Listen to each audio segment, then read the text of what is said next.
Pemirsa, polisi menetapkan 5 petugas keamanan pelaku penganiayaan terhadap Dewan Pimpinan Cabang Partai Perindo Pademangan Jakarta Utara sebagai tersangka. Partai Perindo meminta pertanggungjawaban pihak Ancol karena tindakan para pelaku dinilai melanggar hak asasi manusia.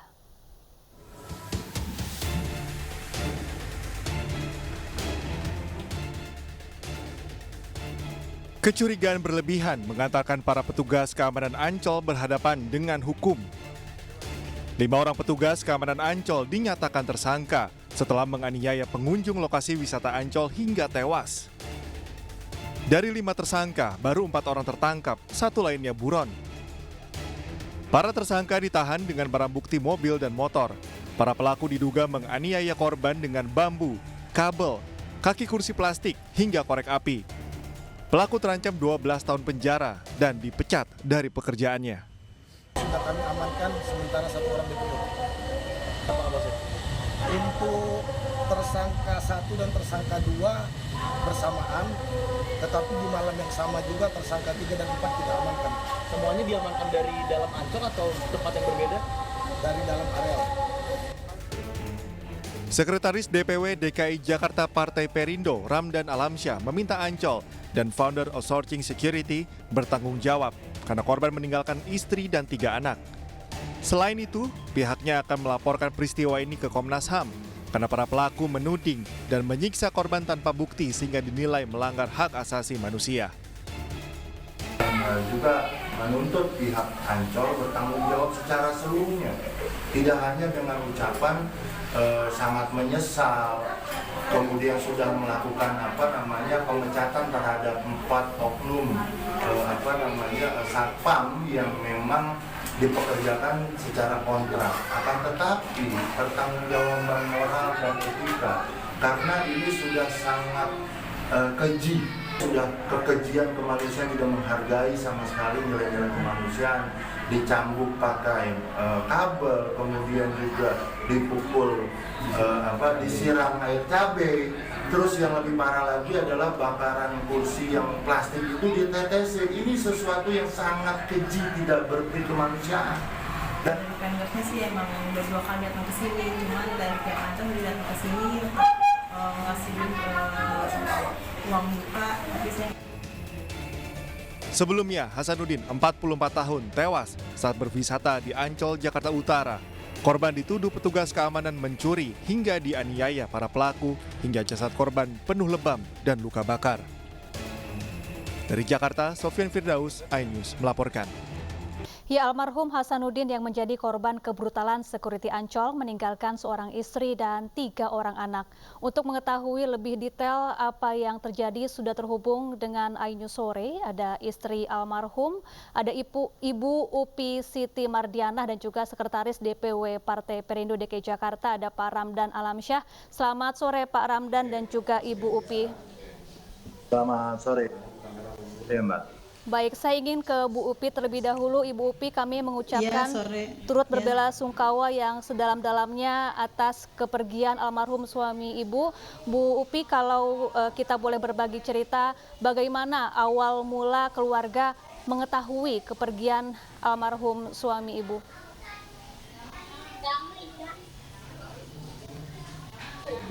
Saya mengetahuinya hari Minggu dini hari jam 1.13 saya ditelepon oleh pihak Polsek Pademangan, disuruh datang ke Polsek Pademangan. Jam 1.13 saya langsung jalan ke Polsek Pademangan.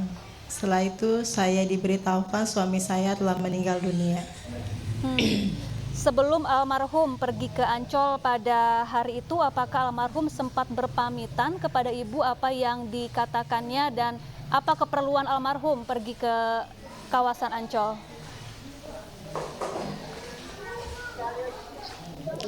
Ya, dia bilang karena di Ancol itu kan lagi ada acara, suami saya ada kunjungan ke Ancol. Baik. Sesaat setelah Ibu mengetahui bahwa almarhum suami Ibu telah meninggal dunia, apa penjelasan dari pihak Ancol?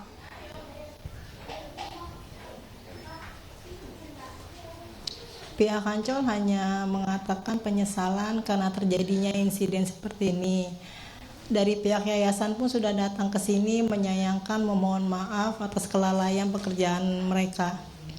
Untuk sempat security itu melalaikan pekerjaan sampai menewaskan suami saya. Baik, saya ingin ke Pak Ramdan Alamsyah. Pak Ramdan, apa langkah Partai Perindo terhadap kasus penganiayaan yang menewaskan salah satu kader? Ya, baik. Terima kasih, Mbak. Jadi kami sebenarnya fokus pada pembelaan hak-hak manusia dasar ya untuk mendapatkan sebuah keadilan.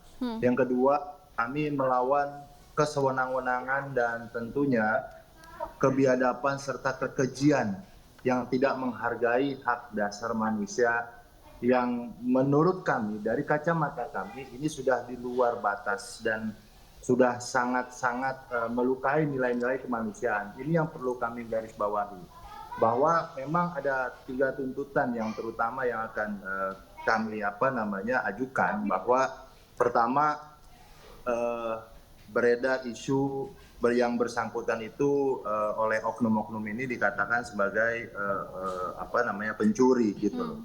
Sedangkan bukti-bukti tidak ada dan ini harus dibuktikan itu. Yang kedua, dalam hal pelaksanaan penegakan hukum, sekali lagi dan berulang kali kami ucapkan terima kasih sebesar-besarnya kepada pihak kepolisian yang sudah sangat cepat dan tentunya yang diharapkan masyarakat begitu cepat dan tepat yang dilakukan oleh teman-teman di Polsek Mangan.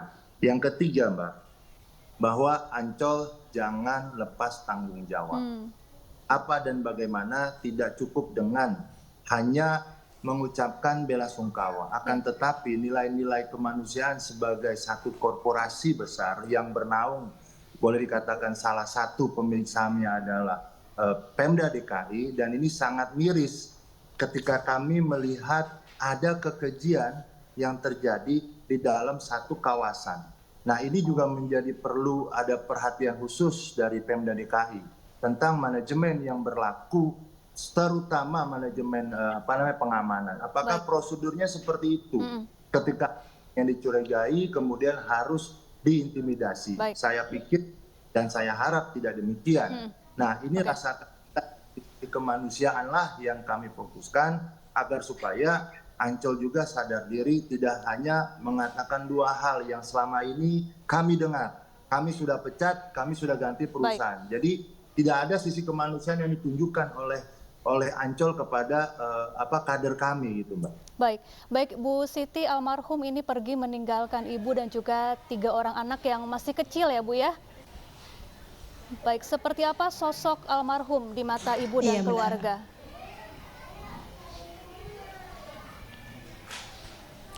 Kalau suami saya di mata keluarga, khususnya ke anak-anak saya itu mereka sangat perhatian ke ayahnya, karena ayahnya itu sangat sayang semua sama anak-anaknya, sangat perhatian sama anak-anaknya, ayah yang baik buat anak-anaknya.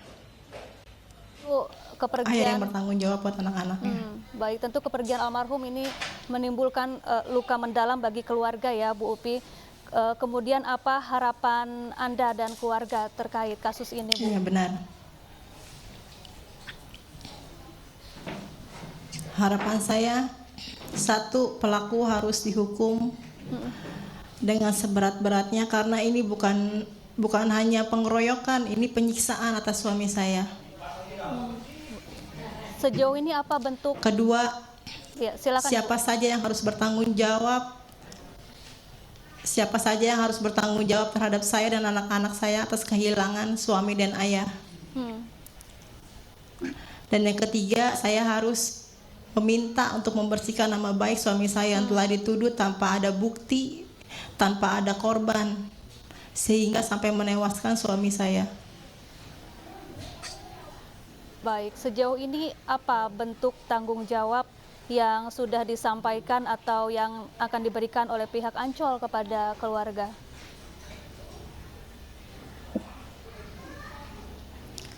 Belum ada apa-apa yang diberikan dari pihak Ancol ke saya. Cuma hanya datang turut berbela sungkawa. Saya sudah kita akan melanjutkan semua kasus ini. Siapa saja yang bertanggung jawab, siapa saja harus dihukum. Baik Pak Ramdan, terakhir seperti apa sosok almarhum di mata para kader, Pak Ramdan? Almarhum ini salah satu pimpinan di tingkat kecamatan yang ada di Jakarta Utara. Terakhir saya bertemu dengan beliau itu pada saat kita memberikan gerobak gratis kepada konstituen kita dan masyarakat yang ada di Jakarta Utara. Dari tangan beliaulah data-data itu masuk di Kecamatan Pademangan dan kemudian direalisasikan. Beliau juga yang mengambil langsung gerobak-gerobak dari DPP, itu pun malam hari. Artinya begitu dia punya dedikasi dan punya sisi lain terhadap perjuangan masyarakat khususnya di Pademangan. Oleh karena itu sangat kehilangan, dan sekali lagi kami mohon doa restu dari seluruh masyarakat terhadap permasalahan hukum ini. Mudah-mudahan keluarga mendapatkan keadilan, dan tentunya pihak-pihak yang memang harus bertanggung jawab menunjukkan tanggung jawabnya. Secara demikian, Mbak. Baik, terima kasih Pak Ramdan Alamsyah, Sekretaris DPW Partai Perindo DKI Jakarta, dan juga Ibu Siti Mardiana, istri dari almarhum, telah bergabung bersama kami di iNews Sore. Pemirsa, seorang guru mengalami luka parah di bagian mata akibat diketapel oleh orang tua murid yang tidak terima anaknya ditegur merokok di sekolah.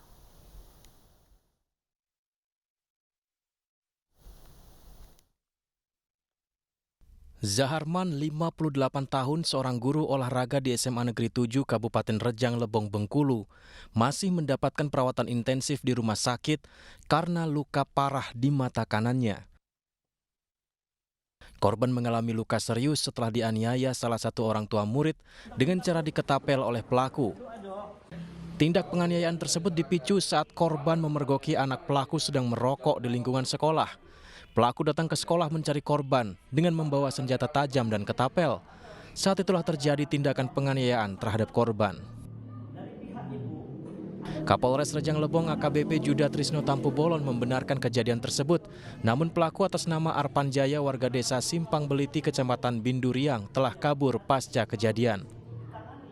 Dalam hal ini siswa SMA ditegur oleh seorang guru karena ditegur karena merokok.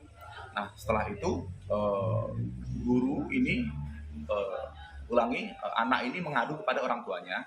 Setelah anak mengadu kepada orang tuanya, setelah itu orang tuanya datang ke sekolah sehingga melakukan penganiayaan terhadap guru ini. Bentuk penganiayaannya ialah dengan menggunakan ketapel yang mana kena matanya. Polres Rejang Lebong melalui Satreskrim dan Polsek Padang Ulak Tanding telah melakukan mediasi dan meminta pihak keluarga untuk memberitahukan keberadaan pelaku. Dari Rejang Lebong, Bengkulu, Endro Wirawan, iNews melaporkan.